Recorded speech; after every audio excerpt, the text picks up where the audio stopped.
Merci d'écouter la radio nationale du Mali. Il est 13 heures à Tessalit dans la région de Kidal et partout au Mali.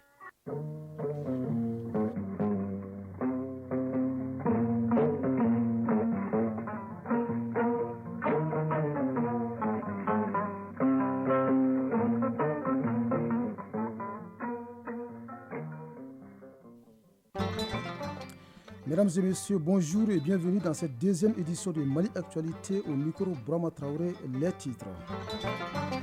Plus de 8 millions de Maliens votent dimanche pour le référendum constitutionnel.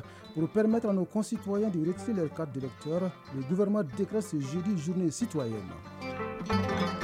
Plus de 200 000 kg de semences de base, c'est ce qu'a produit l'Institut d'économie rurale pour la campagne agricole 2022-2023. La révélation est faite à la faveur du comité de programme de l'IER. Une vingtaine d'agents de l'ORTM à l'école du journalisme mobile.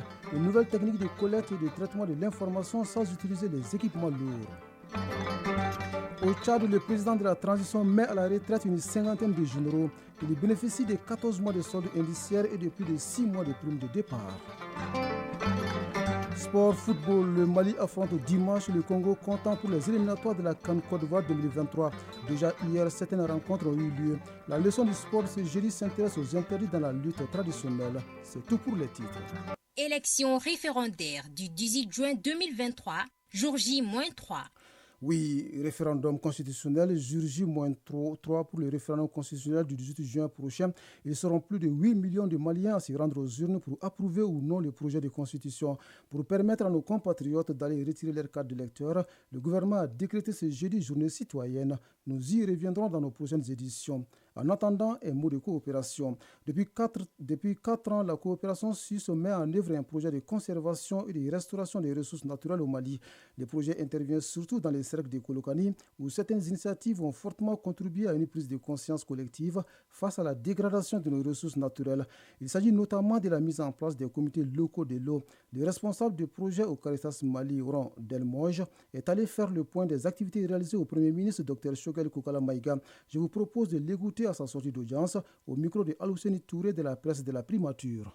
On voulait partager avec monsieur le Premier ministre les réalisations qu'on a pu obtenir depuis 4 ans dans ce projet qui a été financé par la coopération suisse. On a pu combiner vraiment les objectifs à long terme sur la conservation et la restauration des ressources naturelles avec les intérêts à court terme pour les populations, donc sur le plan purement économique. Et cela grâce à une collaboration avec 2 partenaires locaux.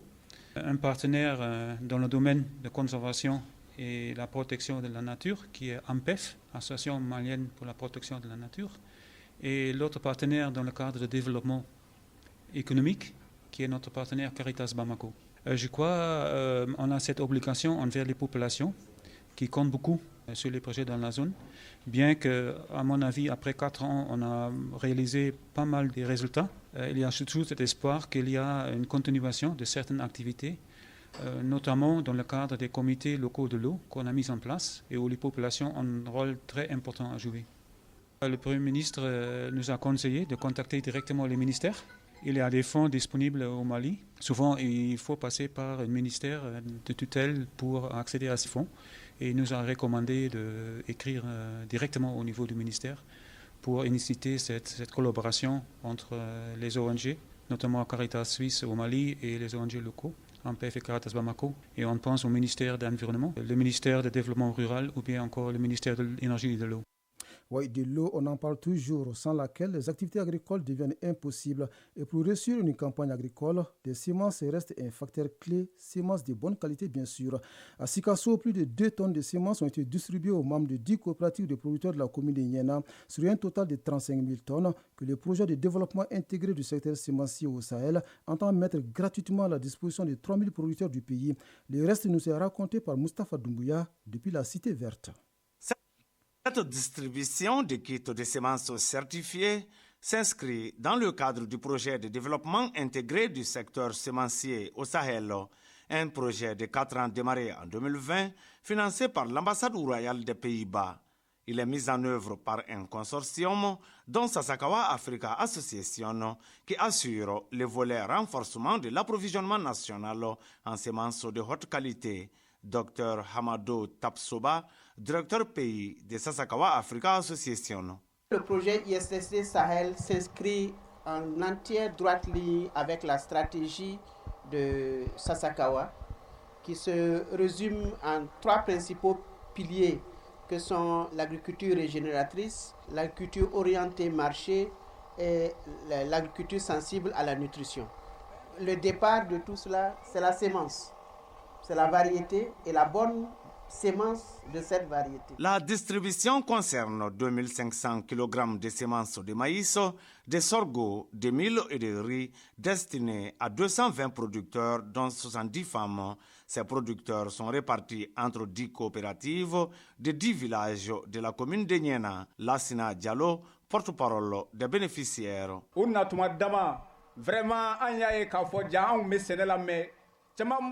L'arrivée de Sasakawa nous a permis de comprendre plusieurs techniques culturelles.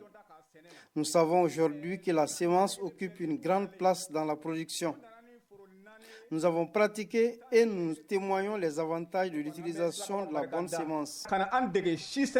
Sarikou Senou, chef de la division conseil et vulgarisation agricole à la Direction nationale de l'agriculture. Les semences font partie des bonnes pratiques agricoles. Elles représentent environ 40% de la production de l'agriculture. Donc quelqu'un qui approvisionne les producteurs en semences, il contribue aussi à 40% de la production. L'étape de Tchola constitue le lancement officiel des opérations de distribution des semences par le projet de développement intégré du secteur sémencier au Sahel. Des opérations qui concernent 35 tonnes de semences pour 3000 producteurs. Segasso, Mustafa Doumbia et Amadou Dolo pour l'ORTM. Nous restons dans le domaine sémencier pour vous signaler que l'Institut d'économie rurale a produit durant la campagne agricole 2022-2023 plus de 200 000 kg de semences de base, toutes cultures confondues. La révélation a été faite au cours de la 29e session du comité des programmes de l'IR. Les chercheurs de l'Institut venus de l'intérieur de Bamako sont réunis pendant une semaine pour présenter les résultats de recherche et valider de nouvelles propositions de recherche. Agibou Koulibaly nous en parle. Cette 29e session du comité de programme est un espace pour examiner les nouvelles propositions de recherche et déterminer un ordre de priorité avant leur présentation au comité national de la recherche agricole. Dr Khalifa Traoré, directeur de recherche scientifique à l'IER. Le comité de programme de l'IER fait partie de son cycle de programmation. Donc le cycle de programmation de la recherche, c'est une semaine au cours de laquelle l'ensemble des chercheurs de Gao à Kai se retrouvent pour présenter leurs résultats de recherche. Mais également, il y a de nouvelles propositions de recherche qui sont présentées pour être validées par les autres chercheurs.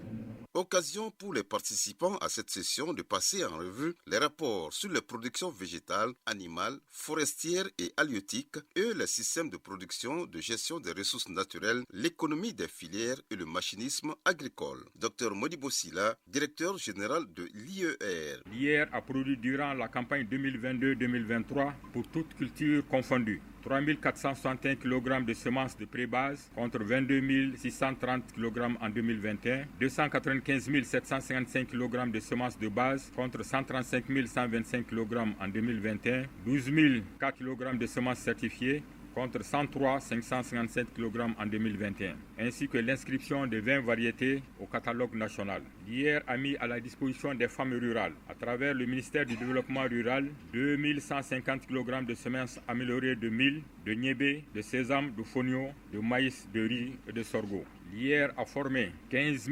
378 producteurs et productrices agricoles et 150 agents des structures d'encadrement sur les mélanges nutritionnels, la bonne nutrition. Le premier responsable de l'IER a évoqué la coopération entre l'IER et les structures d'encadrement du monde déconcentré, toutes choses qui ont permis la réalisation des activités de recherche dans les zones à accès difficile. Sur la scène internationale, au Tchad, 48 généraux ont été mis à la retraite. Le président de la transition, Mohamed Idriss Déby Itno, vient de signer un décret dans ce sens. Depuis 2011, la mise à la retraite des généraux était gelée, officiellement pour éviter qu'ils ne tombent dans la précarité, car aucune pension n'avait été prévue à cet effet. Leur nombre n'avait donc cessé d'augmenter. Certaines sources indiquent entre 400 et 600 généraux au Tchad.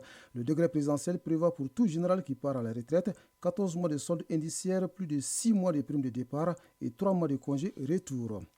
Au Nigeria, le président Bola Tinubu a suspendu le responsable de la lutte anticorruption dans les pays visés par une enquête pour abus de pouvoir. C'est ce qu'a annoncé hier le gouvernement dans un communiqué. Il a été ordonné à Abdul Rachid Bawa de transférer immédiatement la gestion des affaires de la commission des crimes économiques et financiers au directeur des opérations de la dite commission et en aura la responsabilité jusqu'à la conclusion de l'enquête, précise le communiqué.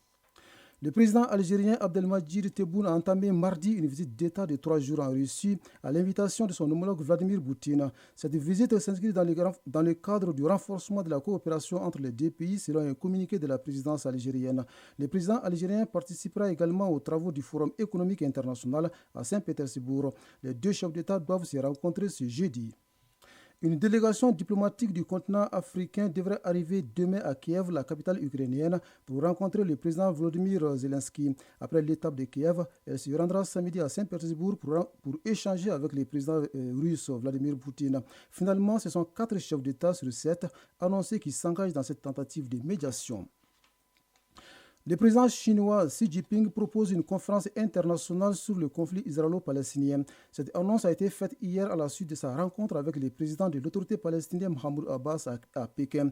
Le numéro 1 chinois souhaite notamment la création d'un État palestinien indépendant, jouissant d'une pleine souveraineté sur la base des frontières de 1967 et avec Jérusalem-Est comme capitale. Selon Xi Jinping, le statu quo de Jérusalem doit être respecté et les actes provocateurs évités. Enfin, en Grèce, les recherches continuent après le naufrage d'une embarcation de migrants. Ce drame pourrait être l'un des pires sur la route migratoire de la Méditerranée centrale. Près de 80 cadavres ont été sortis de l'eau, mais le bilan pourrait être bien pire. Les autorités grecques ont décrété 3 jours de deuil. Selon plusieurs ONG qui ont été en contact avec les bateaux, 750 personnes se trouveraient à bord. À peine une centaine ont été sauvées. Les bateaux venaient de Tobruk, dans l'est de la Libye, et se dirigeaient vers les côtes italiennes. Retour au Mali pour parler de ce renforcement des capacités d'une vingtaine d'agents de l'ORTM. Ils ont suivi pendant 3 jours une formation sur le journalisme mobile. En termes faciles, il s'agit de permettre aux collègues de produire de façon professionnelle avec un simple smartphone, les équipements lourds n'étant plus à la mode. Une nouvelle technique de journalisme qui nécessite toutefois la maîtrise des nouvelles technologies. À l'initiative de la VOA en partenariat avec l'ORTM, la formation a été une véritable école selon les participants. C'est ce que nous rapporte Maïmouna Guindo. Fini les équipements lourds, parfois encombrants de production. Avec un smartphone, la production vidéo est à la portée des journalistes. Cela s'appelle le journalisme mobile. 20 journalistes de l'ORTM sont désormais en mesure de produire le contenu vidéo à partir d'un smartphone. Manon Darchaud, formatrice. Le journaliste, la seule chose dont on a besoin, c'est de notre smartphone pour faire tous les reportages qu'on a à faire. Donc on a appris à tout le monde à devenir autonome avec leur smartphone. On a fait plusieurs modules. On a fait une module sur comment filmer, comment faire un montage, comment utiliser l'intelligence artificielle dans les vidéos. Vraiment appris à faire des beaux cadres quand on filme des vidéos. Pratique et commode, la technique permet la planification et la couverture médiatique à l'aide de moyens moins visibles, des compétences qui seront dorénavant utiles pour l'ORTM. Hassan Baba Diombele, directeur général de l'ORTM. C'est une nouvelle façon de suivre l'actualité, une nouvelle façon également de suivre les animations. Donc je crois que nous sommes inscrits depuis quelques mois dans la même dynamique. Aujourd'hui nous avons une plateforme qui vit bien, mais si on a des agents, des animateurs, des journalistes formés sur le traitement de l'information à partir d'un smartphone, je crois que c'est une très très bonne chose. Et j'espère qu'à l'issue de cette formation, les jeunes qui ont participé à cette session pourront dès les jours suivants, nous donner la possibilité de suivre des reportages à partir des smartphones, des téléphones portables. Ba Traoré, journaliste à l'ORTM participant. J'avoue que nous gagnons en efficacité après cette formation, je dis bien. Imaginez un journaliste qui, en se promenant, aperçoit une scène qu'il peut filmer, qu'il peut traiter, monter l'élément et le mettre à la disposition de sa rédaction. C'est vraiment un joyau. Moi, je dis qu'il faut multiplier de telles initiatives. Le journalisme mobile est aujourd'hui une tendance, car les moyens sont simples, mais offrent en termes de résultats une grande réactivité.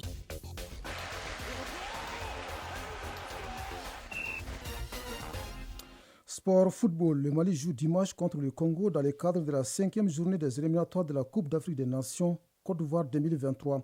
Les Aigles du Mali quittent Bamako vendredi pour Brazzaville via Lomé.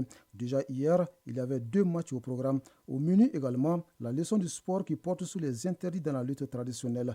La synthèse de l'actualité sportive porte la signature de Daouda Koné. La Gambie a fait un grand pas vers la qualification pour la CAN 2023 en arrachant la victoire à la 96e minute de jeu face au Soudan du Sud, battu par le score de 3-2. C'était hier à Ismaïla, en Égypte. Ce succès permet aux Scorpions de la Gambie de revenir à hauteur du leader, le Mali, qui se rend dimanche 18 juin 2023 au Congo avec 9 points. En cas de contre-performance du Congo, un nul suffira à la Gambie pour se qualifier à domicile face au Diable Rouge lors de la dernière journée en septembre. De son côté, le Soudan du Sud est officiellement éliminé, devra patienter avant de disputer la première CAN de son histoire. Dans le groupe A, bonne opération de la Guinée-Bissau qui se rapproche de la qualification à la CAN 2023 en s'imposant sur un score étriqué d'1-0 face à Sao Tomé et Principe. La troisième rencontre du jour a vu la Guinée s'incliner au Maroc par le score de 2-1 face à l'Égypte. Au programme, samedi, la République centrafricaine jouera contre le Cameroun. La Zambie recevra le pays hôte, la Côte d'Ivoire. Les Lesotho et les Comores vont s'affronter à Johannesburg en Afrique du Sud. La Guinée équatoriale croisera le fer avec la Tunisie. L'Afrique du Sud accueillera le Maroc. Il y aura aussi Botswana, Libye et Bénin, Sénégal. Le dimanche 18 juin 2023, 9 rencontres sont au programme, dont l'explication Congo-Mali. En ce qui concerne les Aigles du Mali, ils se préparent pour mieux aborder la rencontre. Un créneau de temps de 15 minutes sera dégagé pour les médias pour les besoins d'images et d'interviews. Cet après-midi à 17h au stade du 26 mars. L'équipe nationale quitte Bamako ce vendredi pour le Congo avec escale à Lomé. Cette 5e journée prendra fin le mardi 20 juin 2023 avec Soudan-Mauritanie à Agadir au Maroc. Le sport, les jeudis, c'est la rubrique hebdomadaire, la leçon du jour qui porte aujourd'hui sur les interdits dans la lutte traditionnelle. Leçon du sport, c'est une signature de Isaac Chenou. La lutte est un sport de combat opposant 2 athlètes qui ont pour objectif pour l'un de faire tomber son adversaire. Considéré comme le plus ancien des sports, la lutte est bien pratiquée au Mali. Dans la leçon de ce jeudi, nous nous intéressons aux interdits. Demba Soko, président de la commission des arbitres de lutte traditionnelle au Mali, nous donne des précisions. Toutes les prises sur le corps de l'adversaire pendant à faire mal sont interdites. Et les interdits sont les prises et colliers et d'étranglement au cou, les clés et torsions de bras, de poignets, de chevilles, des doigts et des orteils. Ici, par exemple, on dit que quand il doit prendre les doigts, quand il prend moins de 3 doigts, c'est interdit. On dit les pincements sont interdits, la saisie des parties génitales de l'adversaire, la saisie des oreilles, des cheveux sont interdites, mettre le doigt dans les yeux, le nez, les oreilles et les morsures, les coups de poing, les coups de pied, les coups de tête, des genoux, cracher et jeter quelque chose sur l'adversaire. Ça, c'est les choses qui sont prohibées.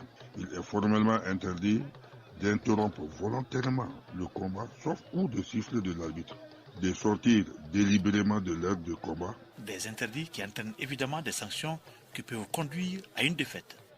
Il y a l'avertissement, un lutteur qui a un avertissement ou 2. En cas de non-victoire, s'il n'y a pas eu de tomber, ça veut dire que celui qui a un avertissement ou 2, il perd le combat. Et il y a les avertissements aussi que l'arbitre peut donner. Ce ne sont pas les interdits, mais quand même, ce sont les sanctions. Selon les cas, on peut donner un avertissement verbal ou un avertissement écrit sur la feuille de match. Quand il totalise 3 avertissements, donc il y a la disqualification qui est là pour le combat qui est en cours. À l'exception peut-être de l'athlétisme, la lutte est considérée comme le plus ancien sport de compétition au monde. Élection référendaire du 18 juin 2023, jour J-3. On s'arrête là pour cette édition que vous pouvez d'ailleurs trouver sur www.ortem.ml et sur l'ensemble de nos plateformes digitales grâce à Ségou Traoré qui a assuré la mise en ligne de cette édition. Il y avait aux mallettes Bintou Traoré. Merci à Ousmane Daou qui m'a aidé à la préparer. C'était au micro Brahma Traoré. Le prochain rendez-vous avec l'information, c'est à 19h30. Merci de rester à notre compagnie et passer d'excellents moments de radio.